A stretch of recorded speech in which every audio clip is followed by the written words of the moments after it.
So through the magic of technology, we now have the cover all turned in the right way, and this was where we turned it in from, and this is why it's good to do it here and not on the corners, which are very fiddly.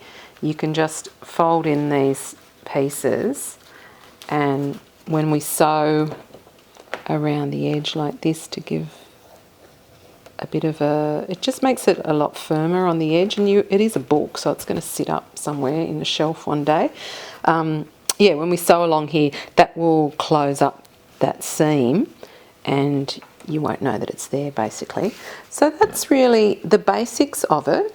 So the book ends up being, now you've got some options. So you can either, like this one, I've done a fold here, and I had some shoelaces left over, so I used those and I've made a tie that ties there. It's good to have a flap because that protects the edges of your book and just contains the whole thing. Another one that I've done, excuse me, is over here. And what I've done here is the front page doesn't come as far over as this one with the tie. It's a little bit further back, giving me bigger space for my book. And I've just made a little loop that I've stitched on the inside here and sewn on a button. So this one just buttons up. And the other thing that I did with this one that my daughter suggested was I've sewn in a little piece like this. So basically you've got somewhere to stick your pen, which is a great idea too. She had lots of good ideas. Yeah, so I highly recommend doing this. On the inside then, what you'll need to do is create what they call signatures, which is basically folded pieces of paper. So I've got 4 pieces in each signature here, and I've put just 2 signatures in this. So depending on how big your cover is, will sort of dictate how many pieces you're able to put in it and still close it. And you just sew them in. So you want to start in from the edge. You don't want to go right at the edge because that can tear the page. So come in from the edge. You've got your 4 pieces folded and all together, and I've got another 4. So you end up with 32 pages basically to draw in. So you've got front and back. And you want to mark, now I just did this randomly, so my ones are different on this signature to this signature, which just means you end up with ugly stitching on the back, but I don't particularly care. However, my very clever daughter worked out that if she's 9, she amazes me. If you actually measure it out and do it the same on both, then when you're sewing in and out, you end up with these nice little lines of everything. You know, both the signatures are all stitched in with nice neat lines down the back of the spine. And you start from the outside and go through your paper, back through the hole and out, and you end up with a little knot on the outside to hold it in place.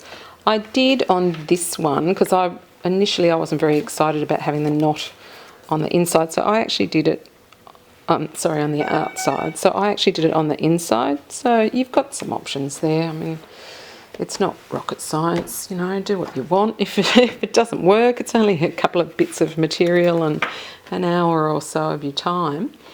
What else can I tell you? Oh, I know. Now making the holes through the paper. So you want to, line up all your paper, sort of tap it on the table so they're all lined up. Now, a lot of people talk about using an awl. I don't have an awl, but what I do have is a pointy thing that I use for ceramics, which also made me think about another thing that I used to do with ceramics is put a needle into a cork. So I think that would work too. You just need something you can hold on to that's sharp, and that pokes through the pages to make the holes in your paper, and then you're going to sew it in.